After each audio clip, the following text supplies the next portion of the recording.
का वचन है क्या?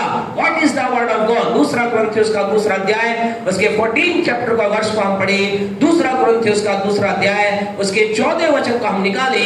आपसे कहना चाहते हैं वचन का समय महत्वपूर्ण समय है। इस समय जो आप वचन को सुनने जा रहे हैं ये वचन आपके लिए बहुत महत्वपूर्ण है। प्रभु का पवित्र वचन ऐसा कहता है। हाँ जी पढ़िए। परंतु परमेश्वर का धन्यवाद हो, हाँ जी, जो मसीह में सदा हमको जय के उत्सव में लिए फिरता है, हाँ जी, और अपने ज्ञान के सुगंध हमारे द्वारा हर जगह फैलाता है। और अपने ज्ञान की सुगंध हमारे द्वारा हर जगह फैलाता है। अपने ज्ञान की सुगंध, ये ज्ञान की सुगंध क्या है?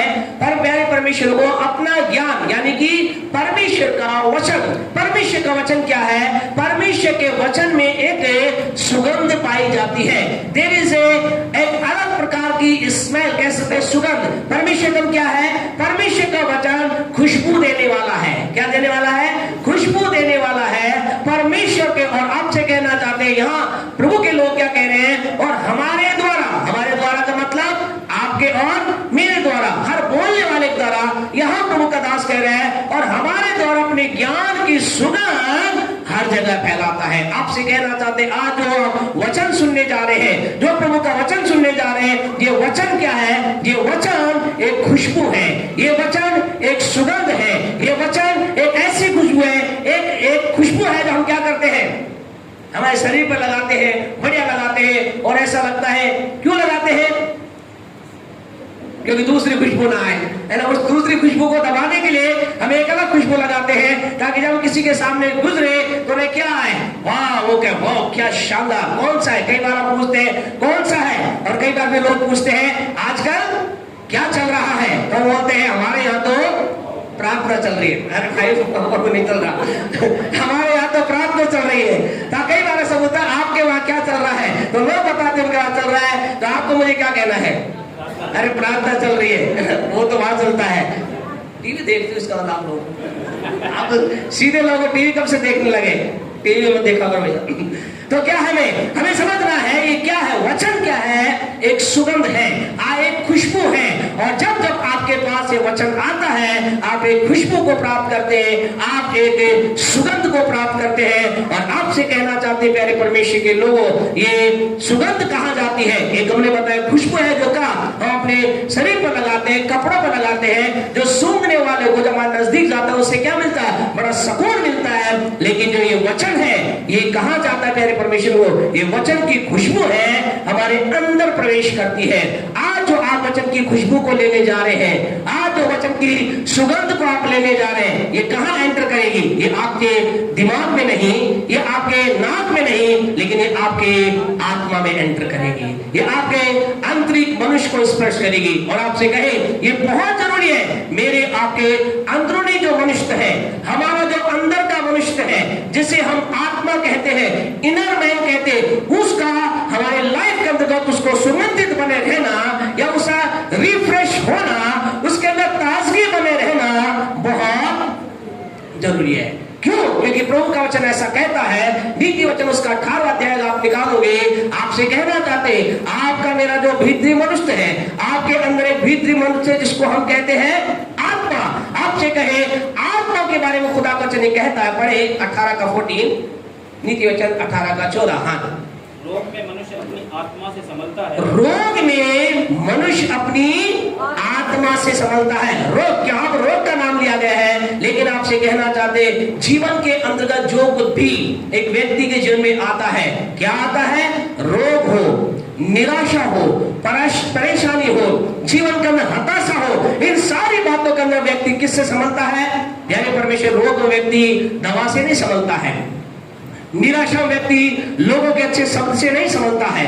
जब व्यक्ति जीवन के अंदर हताश निराश हो जाता है वो अच्छी अच्छी बातों नहीं समझता है। किससे समझता है? प्रवचन कहता है रोग में अर्थात कठिन समय में, विपरीत परिस्थिति में, जीवन के एक तमाम प्रकार निराशा के समय के अंदर, आज आप में से कुछ लोग निराशा के अवसर से गुजर रहे होंगे। शायद आपकी लाइफ में बड़ी निराशा होगी, शायद आपके जीवन में ऐसा लगता होगा सब कुछ मुझे अंधकार दिखाई दे रहा है। आपसे कहना चाहते हैं खुदा वचन कहता है रोग में अर्थात विपरीत परिस्थिति व्यक्ति अपनी आत्मा के द्वारा संभलता है। और फिर आगे क्या कहता है?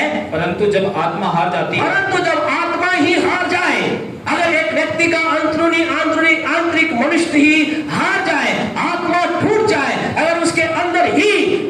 है, क्या लिखा आगे हाजी? तब इसे कौन सह सकता है? तब उसे कौन सह सकता है? आज के सुबह आपसे कहना चाहते हैं, कई लोगों के जीवन के अंदर ये हो गया, उनकी आत्मा हार गई है। वो जीवन के अंदर एक ऐसी स्थिति बात, वो कह रहे अब हम क्या करें, अब हमारे लिए कोई रास्ता नहीं, अब हमारे लिए कोई मार्ग नहीं। What is the reason? Reason is that behind it, उनकी जो आत्मा है वो क्या हो गई, हार गई। लेकिन आज की सुबह आपसे कहना चाहते, उस हारी हुई आत्मा में वचन की सुगंध को जाने दे, ताकि वो आत्मा रिफ्रेश हो जाए, एक बार फिर जागृत हो जाए, एक बार फिर अलर्ट हो जाए, एक बार फिर उसके अंदर नई सामर्थ आ जाए। कंप्यूटर वाले लोग जानते हैं, लैपटॉप चलाने वाले लोग जानते हैं, जब लैपटॉप को ओपन करते हैं, कंप्यूटर को ओपन करते हैं, हमारे सर क्या करते हैं, पहले रिफ्रेश करते हैं, है ना? कि सर यही करते हैं ना, हमेशा बताते हैं, कहते आप ऑन करो, ऑन करते पहले क्या करना, रिफ्रेश करना। रिफ्रेश क्यों करते हैं? अगर उसके अंदर कोई कचरा होगा, कोई चीज होगी, वो हट जाएगी, एक बार फिर वो कंप्यूटर पहले से भी ज्यादा स्पीड में चलना प्रारंभ हो जाएगा। आपकी मेरी आत्मा को हमें रिफ्रेश करना है, अलर्ट करना है, जागृत करना है, ताकि हम पहले से भी ज्यादा तेजी से दौड़कर आगे बढ़ जाए। आने वाले दिनों में हम दुगनी सामर्थ्य से आगे बढ़कर कार्य करें। और इसके लिए आपसे कहना चाहते हैं, हमारी आत्मा को कौन रिफ्रेश करेगा? हमारी आत्मा का भोजन क्या है? यीशु ने कहा, अगर यूहन्ना 6:63 आप पढ़ेंगे, 6:63 में यीशु ने कहा कि आत्मा तो जीवनदायक है, शरीर से कुछ लाभ नहीं है। यूहन्ना 6:63 हम पढ़ रहे हैं। यीशु ने क्या कहा? आत्मा तो जीवनदायक है, शरीर से कुछ भी लाभ नहीं। लेकिन यीशु ने कहा, जो बातें मैंने तुमसे कही है, अभी जो बात आप सुनने वाले हैं, यीशु ने कहा जो बातें मैंने तुमसे कही है वो क्या है? आत्मा है और जीवन है। आज की सुबह आपसे कहना चाहते हैं, आप इस समय क्या सुनने जा रहे हैं? आत्मा सुनने जा रहे हैं। ये आत्मिक वचन क्या है? ये आत्मिक भोजन है जो आपकी आत्मा को बलवंत करेगा। अपने पड़ोसी से बोले, क्या बोले? मेरे भाई, आपके पास बहन बैठी तो भाई उसको भाई मत बोल देना। क्या बोले? जो आपके पास बैठा है, भाई है तो भाई, बहन है तो बहन, उसे ले भाई या बहन जो भी है, बोले ध्यान से सुनिए, परमेश्वर का वचन आज आपके जीवन में नई ताजगी को लाएगा। आपके जीवन में आपकी आत्मा को आज परमेश्वर का वचन नई रीति से खुशबूदार बनाएगा, खुशबूदार बनाएगा। आप आज परमेश्वर के वचन के द्वारा नई सामर्थ को, नए बल को, नई ताकत को प्राप्त करने जा रहे हैं, प्राप्त करने जा रहे हैं। Hallelujah, hallelujah. आज परमेश्वर का वचन हमें रिफ्रेश करने जा रहा है, दोबारा से ऊंचा उठाने जा रहा है। और इसके लिए हम इन दिनों के अंतर्गत एक विशेष बात के ऊपर बातचीत कर रहे हैं कि हम क्या करें। हमारी लाइफ में दो चीजों को प्राप्त करना है। फिलिपियों के पत्री उसका 4 अध्याय उसके 7वें वचन के अंदर हम पढ़े तो ऐसा लिखा है। हम आपसे कह रहे हैं, इन दिनों में आप और मैं, परमेश्वर आपको मुझे ये देना चाह रहा है। पढ़े फिलिपियों 4:7 पढ़े। तब परमेश्वर की शांति, परमेश्वर की शांति। और इसकी 9वीं आयत को पढ़े, क्या लिखा है? जो बातें तुमने मुझसे सीखी और ग्रहण की और सुनी और मुझ में देखी, उन्हीं का पालन किया करो। हाँ जी। तब परमेश्वर जो शांति का, परमेश्वर जो शांति का सोता है तुम्हारे साथ रहेगा, तुम्हारे साथ रहेगा। हम इस समय के अंतर्गत इस 8वें महीने में 8 उन बातों को देख रहे हैं जिसके द्वारा क्या प्राप्त करेंगे? We will receive the peace of God। हमारे अंदर परमेश्वर की शांति आएगी और परमेश्वर की उपस्थिति आएगी। यहाँ 4 के 7 में प्रभु का दास कहता है, तब क्या होगा? परमेश्वर की शांति आएगी। फिर परमेश्वर का दास 4 के 9 के अंतर्गत वो सारी बातें बोलते कहता है, तब परमेश्वर जो शांति का सोता क्या होगा? तुम्हारे साथ बोलेगा। आज से कहना चाहते हैं, हम 8 बातों को विचार कर रहे हैं जिसके द्वारा हम परमेश्वर की शांति को प्राप्त करेंगे, परमेश्वर की उपस्थिति को प्राप्त करेंगे। हमारे अंदर परमेश्वर की शांति आएगी, हमारे अंदर परमेश्वर की उपस्थिति आएगी। और इसके लिए मुझे आपको इन 8 बातों को पर ध्यान देना है। नंबर 1, हमने पिछली बार हमने देखा था, हमें इन 8 बातों पर ध्यान लगाना है और उनका पालन करना है। और उस क्या कह रहा है? जो बातें तुमने मुझ में देखी है, जो बातें तुमने मुझसे सुनी है, जो बातें तुमने मुझसे सीखी है, क्या करो? उन्हीं का पालन किया करो। अब मुझे आपको क्या करना है? इन 8 बातों पर ध्यान लगाना है और उनका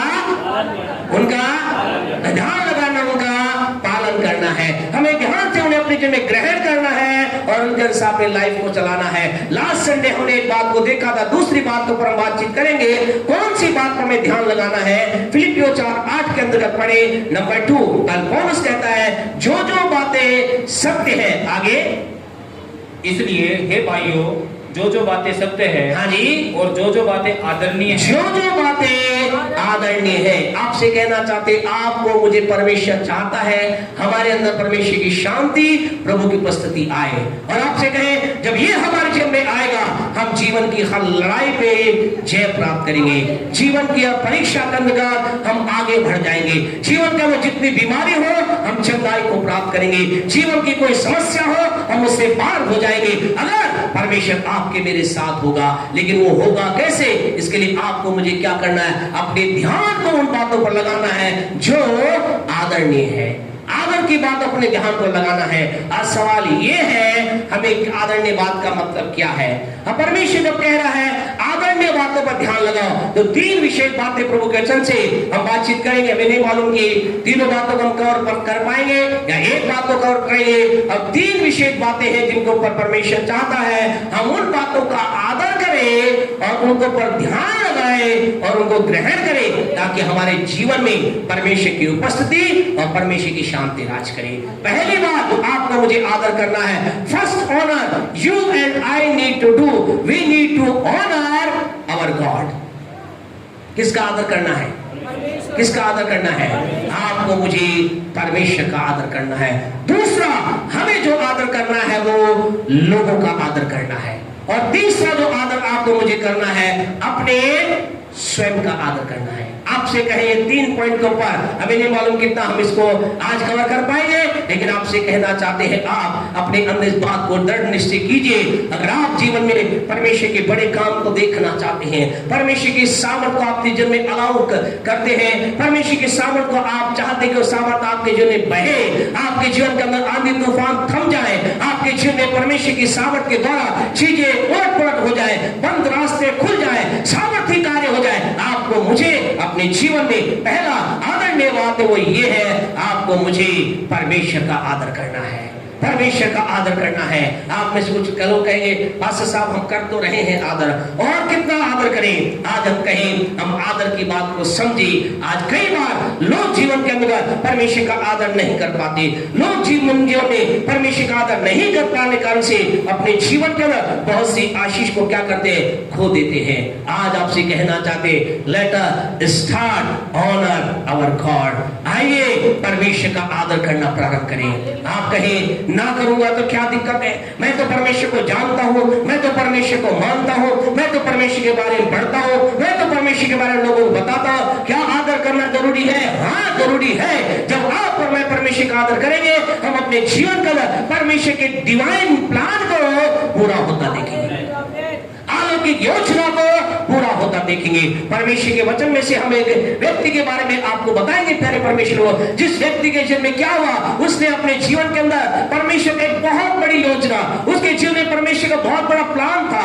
परमेश्वर पर उसके जीवन के अंदर बहुत कुछ करना चाहता था। परमेश्वर उसके जीवन में इस स्थान से उस स्थान तक लेके जाना चाहता, बट ही लॉस अपनी लाइफ में वो हार गया। उसकी योजना, परमेश्वर की योजना उसके जीवन में असफल होगी, इसलिए नहीं कि उसने कोई गुनाह किया। कई बार लोग क्या सोचते हैं, मुझे पाप से दूर रहना है, हमें रहना है, हमें गलत काम नहीं करना है। लेकिन इन सारी बातों के साथ आपको मुझे we need to honor our God, हमें अपने परमेश्वर का आदर करना है। आइए हम उस वचन को देखें। पहला शमूएल उसका 2 अध्याय मेहरबानी से निकालें। यहाँ परमेश्वर एक व्यक्ति से बात कर रहा है। इस व्यक्ति को कह रहा है, पहला शमूएल उसका 2 अध्याय उसकी 30 वर्ष को हम निकालें, 30वीं आयत को हम निकालें। क्या कहता है? पहला शमूएल 2:30।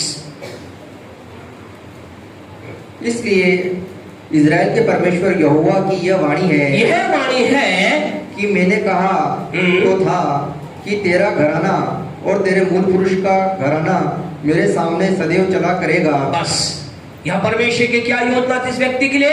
इस व्यक्ति के लिए परमेश्वर योजना ये थी, प्रभु ने कहा मेरी योजना तेरे जीवन के लिए है कि तू और तेरे मूल पुरुष का घराना कब तक? ऐसा लिखा, जीवन भर मेरे सामने चलेगा, मेरे सामने सदैव चला करेगा। परमेश्वर ने एक योजना व्यक्ति के जीवन में रखी।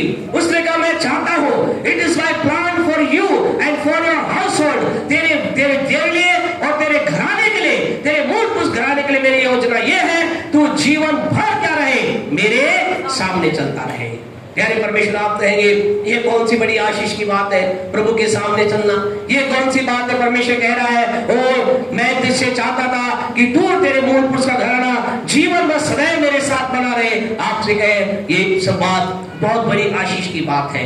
आज कई लोग इस वचन को ना समझ कर सोचते कौन सी बड़ी, उसे एली नाम के व्यक्ति में के जीवन में ऐसी कौन सी खुदा ने आशीष दी जिसे उसने कहा चलो चलेंगे, तो क्या बहुत बड़ी आशीष। परमेश्वर ने क्या कहा था, जीवन भर तू और तेरे मूल पुरुष घराना क्या होगा, मेरे सामने सदैव चला करेगा। जानते इसका मतलब क्या था? इसका मतलब ये था परमेश्वर की उपस्थिति में चलना। उस समय परमेश्वर ने क्या किया था, उस समय इस एली नाम के व्यक्ति को अपने पास बुलाया और इसे ये अथॉरिटी दी थी, he was the profit for that time. उस समय का वो क्या था, भविष्यवक्ता था। उस समय के अंदर भविष्यवक्ता का मतलब जानते क्या, भविष्यवक्ता का दूसरा ट्रांसलेशन ओरिजिनल लैंग्वेज में अगर आप देखोगे, भविष्यवक्ता का मतलब था द क्या, mouth piece of God, mouth piece of God. इसका मतलब समझे हिंदी में क्या कहेंगे, परमेश्वर का मुंह। भविष्यवक्ता को साधारण व्यक्ति नहीं था। परमेश्वर ने कहा मैं चाहता हूं तो इस सारे लोगों के लिए क्या बने, मेरा मुंह बने। अर्थात जो कुछ मैं इन लोगों से बोलना चाहता हूं, जो कुछ मैं इन लोगों से कहना चाहता हूं, you will be the for mouth for me, तू मेरा मुंह बनेगा, इन लोगों से तू बातचीत करेगा। प्यारे परमेश्वर को एली के जीवन में परमेश्वर ने बड़ी योजना रखी थी। और प्यारे परमेश्वर उस समय का भविष्यवक्ता बनना या परमेश्वर की आवाज को लोगों तक ले जाना हर किसी का काम नहीं था। परमेश्वर हर एक पर भरोसा नहीं करता था। कुछ लोगों को वो चुनता था कि वो क्या करते थे, परमेश्वर की आवाज को ले जाते और लोगों को बताते। और जानते उस समय क्या होता था, जब भी किसी क्षेत्र से, किसी देश से, किसी नगर से कोई भविष्यवक्ता गुजरता था, उस देश का राजा भी क्या होता था, क्या होता था, डरने लग जाता था, कांपने लग जाता था, घबराता था। क्यों? क्योंकि वो सोचता था ओ ये खुदा का नबी मेरे देश से होकर गुजर रहा है। उसे पता चलता था अगर कोई भविष्यवक्ता उसके महल की ओर आ रहा है। ऐसा लिखा कई बार राजा को जब मालूम चलता था कोई भविष्यवक्ता मेरे महल की ओर आ, वो कई बार क्या करता, अपने वस्त्र फाड़ लेता, अर्थात वो परमेश्वर की उपस्थिति बैठ जाता, क्योंकि डरता था पता नहीं कौन सी ये खतरनाक बात मेरे जीवन के लिए लेकर आ रहा है, ना जाने कौन सी बात मेरे कौन से घिनौने पाप के बारे में बताने जा रहा है, क्या पता कौन सी हार के बारे में मुझे बताने जा रहा है, मुझे मालूम नहीं। राजा घबराने लग जाता था। आपसे कहे एक बड़ी कह सकते हैं बात परमेश्वर ने एली के जीवन में डाली थी। उस समय भविष्यवक्ता का मतलब लोग भविष्यवक्ता से क्या करते थे, अपने भविष्यवक्ता के पास जाकर पूछते थे बताइए मैं जीतूंगा या हार जाऊंगा, बताओ मुझे क्या करूं मैं जीत को प्राप्त करूं। उस समय भविष्यवक्ता का मतलब प्यारे परमेश्वर कह सकते हैं परमेश्वर की वाणी डायरेक्ट उसके द्वारा प्राप्त करना होता है। परमेश्वर ने क्या कहा, परमेश्वर ने कहा मैं चाहता तो हूं कि तू और तेरे मूल पुरुष घराना क्या रहे, जीवन भर इस काम को करता रहे, अर्थात जीवन भर तू लोगों को बताता रहे कि तेरे जीवन में क्या हो रहा है, क्या हो रहा है, ऐसा हो रहा है, वैसा हो रहा है। आपसे कहें पिछले दिनों में भविष्यवक्ता की क्या थी, चांदी ही चांदी थी, क्या थी, बहुत ऐशी ऐश था। और लोग कई बार ऐसा होता था, राजा लोग बड़े लोग क्या करते थे, भविष्यवक्ता के पास आते, सोना चांदी लाते, भेंट लाते, धन लाते और क्या कहते, अरे ये तू धन ले आओ और क्या करो, हमारे बारे में कुछ अच्छी बात बताओ, हमारे लिए कुछ अच्छी न्यूज दो। गिनती की पुस्तक उसका 22वां अध्याय आप घर जाकर के पूरा पढ़ना, आप वहां पढ़ोगे तो वहां एक भविष्यवक्ता के बारे में जिसका नाम है बिलाम, और वहां एक राजा है जिसका नाम है बालाक नाम का, वो राजा है प्यारे परमेश्वर वो। और वो राजा क्या चाह रहा है, वो राजा चाह रहा है ये बिलाम नाम का व्यक्ति क्या करे, मेरे लिए भविष्यवाणी करे, मेरे लिए बात करे। क्यों? क्योंकि उसे मालूम है 22 का 6 पढ़े, गिनती 22 का 6 पढ़े। हाँ जी, इसलिए और उन लोगों को मेरे निमित्त सब श्राप दे, हाँ जी, क्योंकि वे मुझसे अधिक बलवंत हैं, मुझसे अधिक बलवंत है। तब संभव है कि हम उन पर जयवंत हो और हम सब इनको अपने देश से मारकर निकाल दें। हाँ जी, क्योंकि ये मैं जानता हूँ, यह मैं जानता हूँ कि जिसको तू आशीर्वाद देता है, जिसको तू आशीर्वाद देता है वह धन्य होता है। वह धन्य होता है। यहाँ बिलाम क्या कर रहा है? बिलाम नाम का बालाक नाम का राजा जो बालाक क्या कर रहा है? बिलाम को क्या कह रहा है? मैं जानता हूँ यू हैव दैट अथॉरिटी, तेरे ऊपर ये अधिकार मुझे दिया गया है, जिसको तू आशीर्वाद दे दे वो क्या हो जाता है? धन्य हो जाता है ना। आज कई लोग कहते रहे बाबा जी बस हाथ रख दो, आजकल नहीं होता है ना, मत रखो ना हाथ, गड़बड़ हो जाएगी, उल्टा काम हो जाएगा है ना। कई लोग कहते हैं बस हाथ रख दो आप तो। कई लोग प्रभु के लोगों को भी कहते हैं बस भाई साहब आ जाओ, पाँव ही घुमा के चला जाओ। अरे भाई पाँव के घुमा रहे भैया, बुला रहे हो तो कुछ और बात बोलो, बस आप तो पैर घुमा जाओ, काम हो जाएगा। आपसे कहे प्रभु आपसे, हमसे जितना प्यार करता है प्रभु आपसे भी प्यार करता है। अच्छी बात है, आप बुलाते हैं तो पैर घुमाने के लिए ना बुलाएं, बोले आप आइए, थोड़ा समय दीजिए, प्रभु के बारे में बताइए। यहाँ बात पहले समय के अंदर ऐसा भविष्यवक्ताओं का था, उनके अधिकार था, जो कुछ जो बोलते वैसा ही होता था। और भविष्यवक्ता को खुश करने के लिए क्या करते थे? लोग बड़ा प्रयास करते थे, राजा तक उनकी चापलूसी करते थे।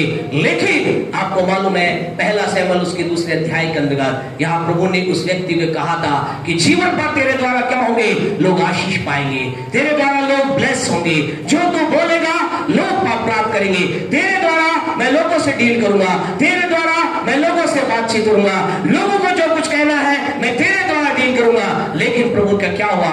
परमेश्वर ने कहा, क्या कहा? आगे बढ़े, पहला शमूएल 2:30 पढ़े। परंतु अब यहोवा की वाणी है, अब यहोवा की वाणी है कि ये बात मुझसे दूर हो, ये बात मुझसे दूर हो, क्योंकि जो मेरा आदर करे, क्योंकि जो मेरा आदर करे मैं उनका आदर करूंगा, मैं उनका आदर करूंगा। आपसे कहना चाहते खुदा के लोगों, कारण क्या हुआ? जानते इस व्यक्ति के जीवन के अंदर क्या बातचीत हुई? इस व्यक्ति ने, एली नाम के व्यक्ति ने क्या किया? इससे परमेश्वर ने कहा अब तुझसे सेवा क्या कर लिया है? ले ली जाती है। अब और भी तेरे जीवन में ये नहीं होगा, क्योंकि परमेश्वर ने कहा जो मेरा आदर करे उसका मैं आदर करूंगा। और जानते एली ने क्या किया? इसका 29 को पढ़े, क्या लिखा है? इसी का 29, 2 का 29 पढ़े। इसलिए मेरे मेल बलि और अन्न बलि को जिन्हें मैंने अपने धाम में चढ़ाने की आज्ञा दी है, हाँ जी, उन्हें तुम लोग क्यों पांव तले रोंदते हो? क्यों पांव तले रोंदते हो? और तू क्यों अपने पुत्रों को का मुझसे अधिक आदर करता है? और तू क्यों अपने पुत्रों का मुझसे अधिक आदर करता है? आज की सुबह आपसे कहना चाहते हैं, इसने अपने जीवन में परमेश्वर की उस बड़ी योजना को क्या कर दिया? खत्म कर लिया। इसके जीवन से परमेश्वर की बड़ी आशीष, इसके जीवन में जो प्रभु ने ठहराया था वो खत्म हो गया। इसने कोई पाप नहीं किया, कोई गुनाह नहीं किया, कोई व्यभिचार नहीं किया, किसी की हत्या ऐसे नहीं की। But what was the reason? क्या था? ऐसा लिखा है, इसने परमेश्वर से ज्यादा किसका आदर किया? अपने पुत्रों का आदर किया। अर्थात परमेश्वर का स्थान इसने क्या कर दिया? दूसरा कर दिया। आपसे कहना चाहते, in your life, in my life, God will be always first place. आपके मेरे जीवन में परमेश्वर का स्थान कौन सा होना चाहिए? कौन सा होना चाहिए? आपके मेरे जीवन परमेश्वर का स्थान पहला होने पाए। आपके मेरे जीवन के अंतर्गत परमेश्वर को पहला आदर मिलने पाए, मेरे आपके जीवन में उसका आदर पहला होने पाए। यहाँ इस आदर ना करने के कारण ऐसा लिखा है, प्यारे परमेश्वर के लोगों से लिखा गया है, परमेश्वर ने इससे बड़ी उस आशीष को इससे छीन लिया। आज की सुबह आपसे कहना चाहते हैं, आप में से प्रत्येक के लिए परमेश्वर ने एक बड़ी योजना बनाई है। आप जितने भी छोटे क्यों ना हो, जितने भी बड़े क्यों ना हो, आप में से प्रत्येक के लिए परमेश्वर चाहता है कि आपको नीचे से उठाकर ऊंचाई पर लेकर जाए। आप में से प्रत्येक को परमेश्वर चाहता है, जीवन की ऊंचाई को लेकर जाना चाहता है। लेकिन बात एक ही है, क्या आप परमेश्वर का आदर कर रहे हैं? आपके अंदर से क्या आवाज आ रही है परमेश्वर के आदर? थोड़ा जल्दी से, हम समय हमारा आज थोड़ा ज्यादा हो गया, इसलिए हम जल्दी से बात को देखेंगे। आदर करने का मतलब क्या है? पहला आदर करने का मतलब है आपको मुझे परमेश्वर का आदर कैसे करना है? आराधना के द्वारा करना है। कैसे करना है? आराधना के द्वारा करना है। आराधना के दो पार्ट है। पहली आराधना का पार्ट है आपके मेरे शब्दों के द्वारा। आपसे कहना चाहते हैं, don't take, do not take lightly the time of worship. आराधना के समय को हल्का मत लीजिए। गीतों के समय को हल्का मत लीजिए। जिस समय में आप प्रभु की आराधना करते हैं, हम 10 से 10 से लेकर 10:45 तक के समय जब हम परमेश्वर की आराधना करते हैं, उस समय को हल्का मत लीजिए। वो समय है जब आप में क्या करते, अपने शब्दों के द्वारा अपने स्वामी की आराधना करते हैं। अपने शब्दों के द्वारा हम कहते हैं, प्रभु तू कितना अच्छा है, प्रभु तू कितना भला है, प्रभु तू कितना दयालु है, प्रभु तू मेरे आंखों को आंसू को पोंछने वाला है। हे परमेश्वर, मैं गीतों के द्वारा तेरी आराधना आराधना आराधना करता हूँ। आज के सुबह आपसे कहना चाहते, कभी भी अपने आप में विचार लेकर ना आए, चलो मैं तो आराधना के बाद जाऊंगा, गवाही के समय जाऊंगा, वचन के समय जाऊंगा। आपसे कहना जैसे लोग they are missing a great blessing that God want to give them. वो अपने जीवन में एक ऐसी बड़ी आशीष को वंचित हो रहे हैं जिसे परमेश्वर देना चाह रहा है। आराधना तो की नहीं, आराधना का मतलब है देना। और आपसे कहना चाहते परमेश्वर लोगों, प्रभु ने क्या कहा, देने से लेना धन्य है या लेने से देना धन्य है? देने से देना धन्य है जी, क्या धन्य है? क्या धन्य है? देना धन्य है। प्रभु ने कहा लेने से देना धन्य है। और आपको क्या आप क्या सोचते हैं, प्रभु डिमांड नहीं करता आपसे? क्या वो लेने की इच्छा नहीं करता? हाँ, वो आपसे लेने की इच्छा करता है। आपसे क्या वो चाहता है कि आप उसे कुछ दें। और आपसे कहना चाहते, हम कुछ भी उसे दे नहीं सकते। वो हमसे लेना चाहता है लेकिन हम उसे कुछ दे ही नहीं सकते। दाऊद क्या कहता है, इसलिए दाऊद कहता है, परमेश्वर मैं तुझे क्या दूं? पहले समय में क्या करते थे, जानवरों को बलि करके ईश्वर की आराधना में लोग सोचते थे ईश्वर को बलि करके चढ़ाकर हम ईश्वर को परमात्मा खुश कर सकते हैं। तो दाऊद क्या कहता है, हे परमेश्वर मैं तुझे क्या दूं? ये सारे जंगल के जो जानवर वो तो तेरे ही है, क्या दूं तुझे? तेरा लेकर तुझे दूं, मैं क्या दे सकता हूं? वो तो उसी का है। फिर राजा दाऊद आगे जाकर कहता है, हे परमेश्वर मैं उद्धार का कटोरा उठाकर धन्यवाद की भेंट लेकर तेरे पास आता हूं। और खुदा कहता है, ये तेरा है जो तूने मुझे दिया है। हालेलुया। प्यारे परमेश्वर को सब कुछ खुदा का, हम उसे क्या दे सकते, लेकिन एक है आपके शब्दों की भेंट है जो आपकी है। जब आप उसे खुदा के सामने देते, खुदा कहते वह ये तूने मुझे दिया है। इसलिए वो भजन 50:23 में क्या कहता है, परमेश्वर का वचन में भजनकार दाऊद कहता है, प्रभु अपने लोगों के दोस्त को कहलाना चाहता है, वो ऐसे कहता है, धन्यवाद का बलिदान चढ़ाने वाला, धन्यवाद का बलिदान चढ़ाने वाला, धन्यवाद का बलिदान चढ़ाने वाला मेरी महिमा करता है। जब आप परमेश्वर की उपस्थिति में आते हैं, गीतों को गाते हैं, आराधना करते, इस आराधना टीम के लिए हम धन्यवाद देते हैं, गीत गाने वालों के लिए धन्यवाद देते, बजाने वालों के लिए धन्यवाद देते, और आप जो आराधना करते हैं आपके लिए धन्यवाद देते हैं। जब आप प्रभु की आराधना करते हैं, खुदा कहता है यही तो, इसी के द्वारा तो मुझे महिमा मिलती है, मेरी महिमा होती है। परमेश्वर जब हम धन्यवाद उसके सामने आराधना की तो महिमा करते हैं, क्या होता है, उसकी महिमा होना प्रारंभ होती है, उसकी ग्लोरी होना प्रारंभ होती है। फिर क्या होता है, फिर प्रभु के वचन में लिखा है, हे परमेश्वर तू तो वो है जो अपने लोगों के स्तुति के सिंहासन पर विराजमान होता है। जब आप उसके गीतों की आराधना करना प्रारंभ करते हैं।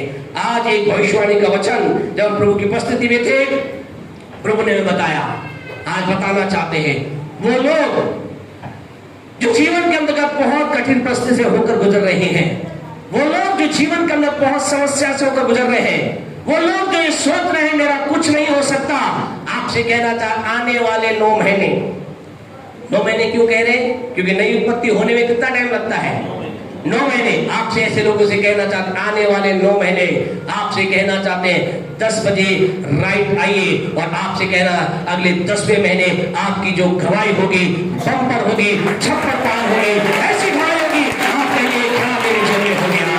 आपसे कहना चाहते हैं, नोट डाउन कर लीजिए, बाद में आपका रिकॉर्ड करके इस बात को हम भेज देंगे। अगर आज से आप निर्णय लेंगे, मैं आराधना का समय I don't miss the time of worship, आपसे कहें, आप जब खुदा की आराधना में अपने आप को देंगे, आप कुछ अद्भुत होता देखेंगे, चमत्कारी होता देखेंगे, सामर्थ्य होता देखेंगे। प्यारे परमेश्वर को कई बार पता नहीं, प्रभु के वचन में ऐसा लिखा है, यूहन्ना के समय नहीं है, समय बचाने घर जाकर आप पढ़ना, यूहन्ना के 5वें अध्याय में ऐसा लिखा, बैतसैदा में एक क्या था, कुंड था, और ऐसा लिखा है, नियत समय में स्वर्गदूत आते क्या करते, कुंड के पानी को हिलाते थे, और ऐसा लिखा है, जो सबसे पहले उसमें कूद जाता था वही चंगा हो जाता था।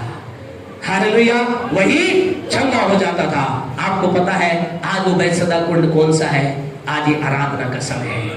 आपको नहीं मालूम कौन से समय के अंदर जब इस स्थान में प्रभु की आराधना होती है, परमेश्वर दूत आते हैं, चीजों को हिला करके, चीजों को बदल करके, और प्यारे परमेश्वर यहाँ से चले जाते हैं। आपसे कहना चाहते, आपको नहीं मालूम कौन सा टाइम खुदा आपको छुएगा, आपको नहीं मालूम कौन से गीत आपको टच करेगा, आपको नहीं मालूम कौन से आराधना आपको स्पर्श करेगी, आपको नहीं मालूम कौन से गीत के दौरान परमेश्वर कहेगा ये गीत तेरे जीवन की सारी प्रस्तुति बदल देगा। ये तो गीत है जिसके द्वारा मैं तुझे छूऊंगा, तुझे भरूंगा, तुझे उठाऊंगा, तुझे नचाऊंगा, तुझे उछालूंगा, तुझे गिराऊंगा, क्योंकि इसके द्वारा तेरी स्तुति भी ऐसी हो जाएगी।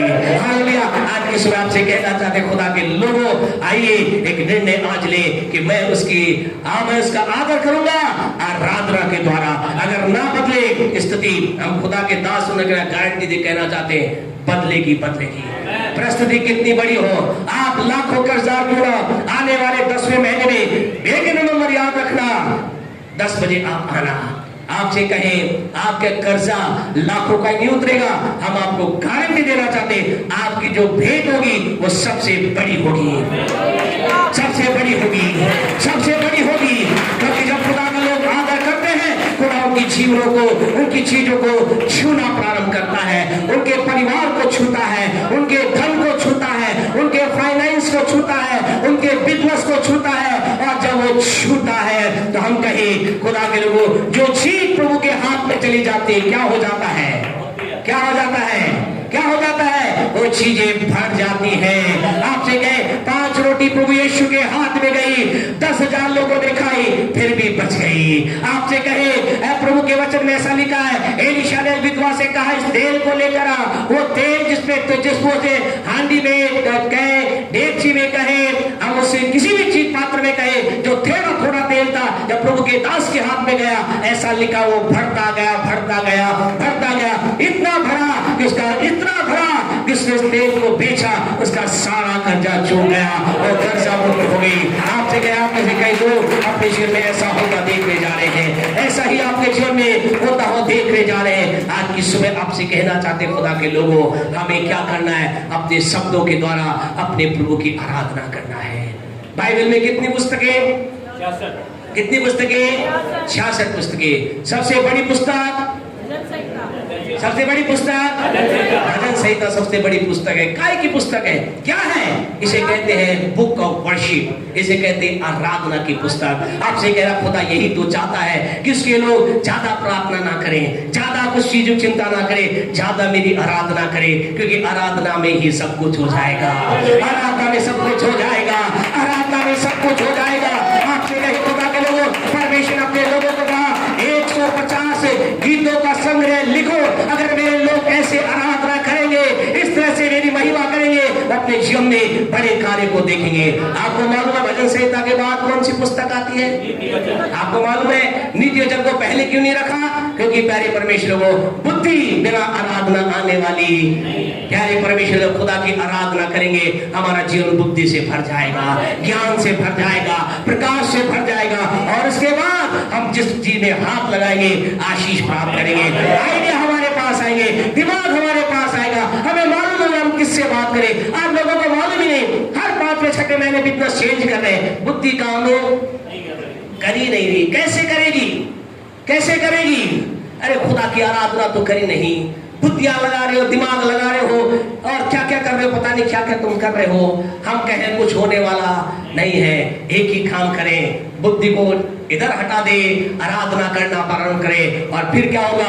बुद्धि आएगी। कौन सी बुद्धि आएगी? स्वर्गीय बुद्धि आएगी, परमेश्वरी बुद्धि आएगी। और ये आपसे कहे ये बुद्धि हर सवाल का जवाब लेकर आएगी, और ये बुद्धि फिर हमसे बात करेगी, ये बुद्धि हमारी अगुवाई करेगी, और ये बुद्धि हमें बताएगी कौन सा काम करना है, किस ओर जाना है, किस दिशा में चलना है। आप धन्य हो जाएंगे। यहाँ स्टॉप करके आगे बढ़ना चाहेंगे खुदा के लोगों। दूसरी आराधना का दूसरा हिस्सा, आराधना का पहला हिस्सा हमारे शब्दों के द्वारा, आराधना का दूसरा हिस्सा बलिदान। क्या? आपको मुझे उसकी आराधना का दूसरा हिस्सा, वी नीड टू सैक्रिफाइस, हमें बलिदान करना है। बलिदान एक आराधना है। बलिदान के द्वारा आप खुदा की आराधना करते हैं। आपको मालूम प्यारे परमेश्वर, घटना के साथ हम आपको बताना चाहेंगे। आज से कई हजारों साल पहले की बात है। एक व्यक्ति था जो जीवन के अंदर कुछ भी उसके पास नहीं था। परमेश्वर ने उसे बुलाया, वो निकल गया और प्रभु ने कहा मैं तुझे क्या दूंगा? संतान दूंगा। प्रभु के साथ चलता रहा, चलता रहा, चलता रहा और एक लंबे समय के बाद परमेश्वर ने उसे संतान की आशीष दी। आपसे कहे जो परमेश्वर कहता है वो, जो परमेश्वर कहता है वो, जो परमेश्वर कहता है वो करने वाला परमेश्वर है। कई बार हमें समझ में नहीं आता। अभी हमारे भाई ने यहाँ पर, भाई जॉय ने एक अद्भुत गवाही दी। उन्होंने कहा हम लोगों ने प्रार्थना की, जो ही प्रार्थना की, आपको समझ में आया क्या हुआ? किसको खांसी हुई है जी? किसकी वाइफ को है जी? किसको खांसी हुई है जी? किसकी वाइफ को? संतोष कुमार की वाइफ को। हाँ, तो क्या हुआ? जब उन्होंने किया तो संतोष कुमार की वाइफ, जिस स्त्री के पेट के अंदर बच्चा था और बच्चे को क्या हो गया था? बच्चे को नाड़ी, वो क्या बोलते हैं, नाल जो था उसके बच्चे के क्या हो गया था? उसके गर्दन में आ चुकी थी। कई बार आते आप सुनते हैं। और जब दुआ की, क्या हो गया? उस औरत को खांसी पे खांसी, खांसी पे खांसी, खांसी पे खांसी। लोगों ने कहा ये क्या हो गया? हमने तो दुआ की, क्या हो गया? और आपको मालूम क्या हुआ? उस दुआ ने खांसी चालू कर दी और वो खांसी से क्या हो गया? वो जो थी बेल, जो उसके गले में जो थी नाली, वो क्या होगी? बिल्कुल सीधी होगी। आपसे हम कहना चाहते खुदा के लोगों, आप और मैं कई बार हम समझ नहीं पाते कैसे काम हो रहा है, लेकिन हमारा परमेश्वर काम करने वाला परमेश्वर है। हमें तो उसकी चीजों को अलाउ करना है, हमें तो उसके रूल को अपने जीवन में अलाउ करना है। दूसरा हमने कहा आराधना का दूसरा हिस्सा है बलिदान। इस व्यक्ति के जिन्हें प्रभु को ने दिया, इसने कहा ठीक है प्रभु मैं तेरे नाम की स्तुति आराधना करता हूँ। प्रभु इस व्यक्ति के पास आया और क्या कहा? जब बच्चा 20 साल का हो गया, प्रभु ने कहा बेटे अपने बेटे को लेकर मेरे पास आ जा, मैं चाहता हूं तुझे मुझे बलिदान चढ़ा दे। इस व्यक्ति ने क्या कहा?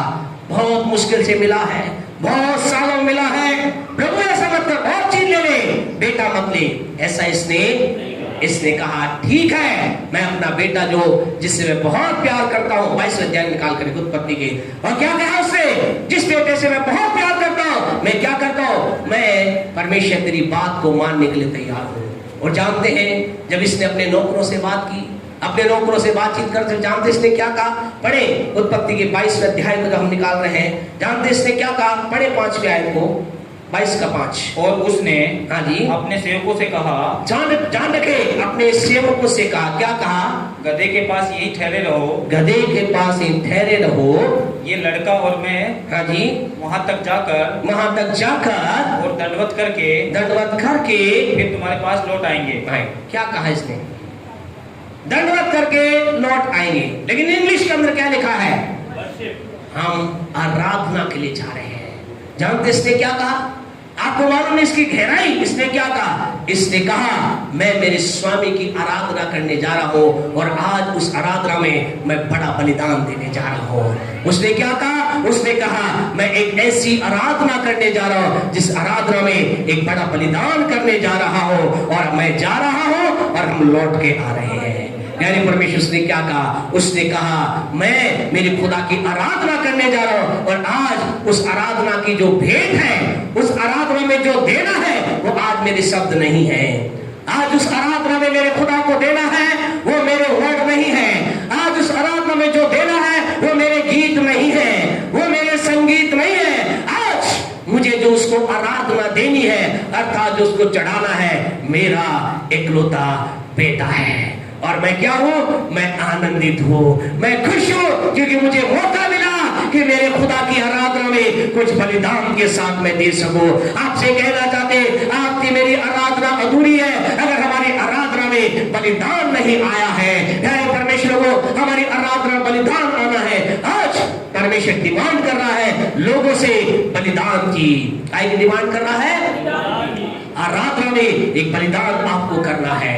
और आपसे कहे कई बार ये बलिदान पाप की चीजें होती है, कई बार ये बलिदान हमारी वो चीज होती है जो हमें बहुत अच्छी लगती है, कई बार ये बलिदान हमें वो संसारिक चीज होती है हम उससे छोड़ना ही नहीं चाहते, ऐसे लिपट जाते हैं जैसे अजगर पेड़ से लिबड़ा छोड़ते ही नहीं है। आपसे कहे हमें क्या करना है, हमें उसे छोड़ना है। हमें कहना खुदा मैं तेरे लिए क्या करता हूं, इसे समर्पित करता हूं। आप कहेंगे ऐसा करूंगा तो होगा क्या, इसका क्या हुआ? आज की सुबह आपसे कहना चाहते हैं कुछ चीजें हैं जिनको आपको बलिदान करना है। वो बलिदान क्या है?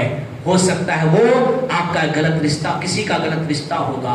वो बलिदान शायद ज्यादा मोबाइल को देखना होगा। वो बलिदान शायद आपका ज्यादा सोना होगा। वो बलिदान शायद आपका कुछ ऐसा दोस्तों को छोड़ना होगा जिनसे आप बहुत प्रेम करते हैं। लेकिन आपसे कहें एक व्यक्ति की आराधना वो है जिसके द्वारा वो खुदा को कुछ चढ़ाता है। यानी परमेश्वर वो दूसरा जो बलिदान हो सकता है वो चीज होगी जो परमेश्वर और आपके बीच में आ रही है। कई लोगों के जीवन में क्या है, परमेश्वर उनके बीच में क्या आ गई है, नौकरी आ गई है। वो कहते हैं क्या करें, नौकरी है। कई लोगों के जीवन में क्या हो चुका है, उनके जीवन के अंदर कहते ऐसी समस्या आ गई है, उनका बिजनेस, उनका ऊंचा पद क्या हो गया है, उनके परमेश्वर के बीच में आ गया है। लेकिन आज खुदा कह रहा है क्या करे, दो में से एक काम करे। अगर वो चीज आपके खुदा के बीच में आ गई है, वो नौकरी है, बिजनेस है, ऊंचा पद है, अगर ये चीजें परमेश्वर के स्थान ले रहे हैं, पहला काम तो ये करें उसे छोड़ दें। और अगर आप उसे छोड़ नहीं सकते तो क्या करें, उसे दूसरे स्थान पर रखें, परमेश्वर को पहला स्थान दें। That will be the second वो आपका दूसरा होना चाहिए, पहला परमेश्वर होना चाहिए। कभी आप जल्दी आने पाए, क्या करूं, नौकरी की वजह से प्रार्थना नहीं कर पाता, नौकरी की वजह से आराधना में नहीं आ सकता, बड़े काम की वजह से प्रभु की आराधना नहीं कर पाता, बड़ी मेहनत की वजह से प्रभु की बड़ी नौकरी है, काम है, बिजनेस है, क्या करे, बहुत कुछ है, इसकी वजह से मैं खुदा की आराधना नहीं कर पाता। अगर ऐसा है तो आपको कहना चाहते हैं छोड़ दीजिए उस नौकरी को, छोड़ दीजिए उस बिजनेस को, छोड़ दीजिए ऊंचे पद को। आप कहेंगे फिर क्या होगा, चिंता ना करें हम संभाल लेंगे। हालेलुया, आपकी जिम्मेदारी हमारी, करके तो देखिए। हमारी का मतलब बोले पैसा हम आ रहे हैं आपके घर, हमारे का मतलब हमारे परमेश्वर की। हालेलुया, कि जिस परमेश्वर की मैं आराधना करता हूँ वो परमेश्वर आपके लिए प्रबंध करेगा, आपके जीवन के लिए प्रबंध करेगा, आपके परिवार के लिए प्रबंध करेगा, आपकी बातों के लिए प्रबंध करेगा। इस व्यक्ति ने क्या किया, इसने कहा मैं सबसे बड़ी आराधना आज करने जा रहा हूँ, जिसमें इस आराधना क्या दूंगा, अपना बेटा खुदा को दूंगा। और जानते प्रभु ने क्या कहा, इसके 12 में प्रभु ने कहा मैंने जान लिया कि तू क्या कर रहा है, तू सबसे ज्यादा मुझसे प्रेम, अर्थात दूसरे शब्दों में और क्या कहा, मैंने जान लिया कि तू क्या कर रहा है, तेरे अंदर मेरा भय पाया जाता है। दूसरे शब्दों परमेश्वर क्या कह रहा है, परमेश्वर कह रहा है मैंने जान लिया तेरे जीवन में मेरे प्रति आदर सबसे ज्यादा है, तेरे अंदर सबसे बड़ा आदर मेरे लिए है। तेरा मैंने देख लिया तेरे जीवन को कि तेरे जीवन में सबसे बड़ा आदर तू मुझे देता है। आपसे कहना जब खुदा ऐसा किया, जानते प्रभु ने क्या कहा, प्रभु ने कहा पढ़े 17वें वचन को, 17 को पढ़े, हम बंद करें। इस कारण मैं निश्चित तुझे आशीष दूंगा। सुनिए, किस कारण, क्योंकि अब्राहम ने अपने जीवन की सबसे बड़ी चीज को बलिदान करने के लिए तैयार हो गया। इस कारण परमेश्वर ने कहा मैं तुझे आशीष दूंगा। ये कहा नहीं, परमेश्वर ने कहा मैं तुझे निश्चय आशीष दूंगा। निश्चय आशीष का मतलब जानते क्या होता है, निश्चय आशीष का मतलब होता है कोई भी हो जाए, कोई भी तेरी आशीष को रोकने का प्रयास करे, कोई भी चीज तेरी आशीष को रोकना प्राप्त करे, लोग रोकने की कोशिश करे, परिस्थिति रोकने की कोशिश करे, दुनिया रोकने की कोशिश करे, निश्चय का मतलब मैं तेरा परमेश्वर, वो लोग तेरे आशीष का रुकावट बनेंगे, मैं उनको तेरे बीच में से हटाकर मैं तुझे इस आशीष को तेरी गोद में लाकर डाल दूंगा। मैं तुझे निश्चय, मैं तुझे ब्लेस करूंगा, निश्चय मैं तुझे आशीष दूंगा, निश्चय तो आशीष का भागीदारी होगा तेरी आशीष। निश्चय का मतलब, जब खुदा निश्चय कहता मतलब, निश्चय कहने का मतलब यह है अब तो आशीष को आना ही पड़ेगा। हालेलुया, इस निश्चय का मतलब है अब तो चंगाई को आना ही होगा, अब तो धन को आना ही होगा, अब तो उन्नति को आना ही होगा, अब तो आपके खुद के मकान को आना होगा, अब आपके खुद की बिल्डिंग को आना होगा, अब आपकी खुद की गाड़ी को आना होगा, क्योंकि खुदा कह रहा है मैं तुझे निश्चय मैं तुझे आशीष दूंगा। खुदा के लोग आपसे कहना चाहते आशीष को हम कहें राजा तो क्या, स्वर्ग की सेना भी आपकी आशीष को रोक नहीं सकती।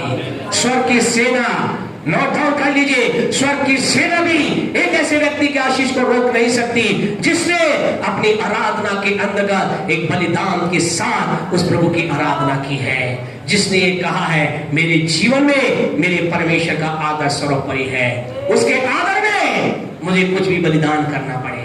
नौकरी छोड़ देंगे, पैसा आप सोचेंगे, मकान छोड़ देंगे, बड़े पैसा सोचेंगे, सोचना नहीं है, बोला दे देंगे। हालेलुया, आपसे कहे दे देंगे। अरे खुदा के लोगों करके तो देखो, खुदा के लिए एक मकान तो दे के देखो, खुदा मकानों की बारिश कर देगा, खुदा चीजों की वर्षा कर देगा।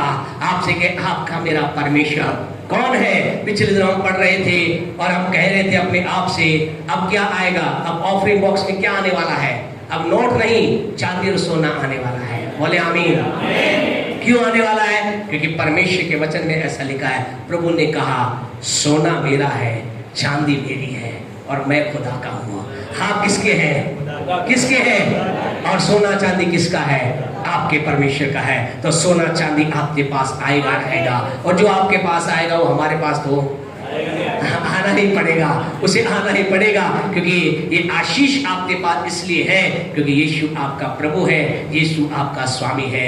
आपसे कहे आने वाले दिनों में आप देखना, हम आपको गवाही देंगे, आपको कहे गवाही देंगे मेरे परमेश्वर। वो चेन, सोने की चेन, सोने की अंगूठी, सोने की चीज इसमें आएगी। तो खुदा के वचन पढ़ा, मैं कहा खुदा मैं तो स्वीकार करता हूँ। जब सोना चांदी दे रहा है, प्रवचन में क्या लिखा है? प्रवचन में लिखा गया है हम मसीह के, मसीह हमारा है और हम परमेश्वर के हैं, और जो परमेश्वर का है वो किसका है? बोला मेरा है, मेरा है, आपका है। जो परमेश्वर का वो आपका है। सोना किसका है? बोला सुनार का है, नहीं आपका है, परमेश्वर का है। आप बड़ी आशीषों को देखेंगे, बड़ी उन्नति को देखेंगे। जो कुछ परमेश्वर का है वो हिस्सा आपका बनेगा। चंगाई किसकी है? किसके पास है? आएंगे आपके पास है, किसके पास? परमेश्वर के पास। चंगाई का मालिक कौन है? परमेश्वर है। आपकी जिनमें चंगाई आएगी। बीमारी किसकी है? शैतान की है, तो बीमारी उसको दे दीजिए, चंगाई परमेश्वर से ले लीजिए। आप बीमारी में मर नहीं सकते, आप बीमारी में रह नहीं सकते, आप बीमारी आपके जीवन में राज्य नहीं कर सकती, क्योंकि परमेश्वर के पास बीमारी नहीं। आप आशीष की भागीदारी है। आइए अपने स्थान पर खड़े हो जाइए। आज की सुबह आपसे कहना चाहते खुदा के लोगों, परमेश्वर आपके साथ होना चाहता है, परमेश्वर आपके जीवन में होना चाहता है।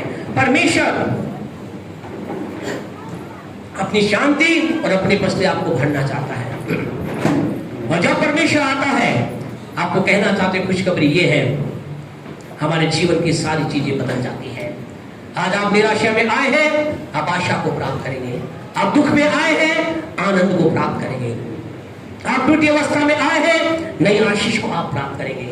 परमेश्वर आपके लिए कुछ अद्भुत आज की सुबह करेगा। क्या विश्वास करते हैं? शशि आगे आ जाए मेहरबानी से।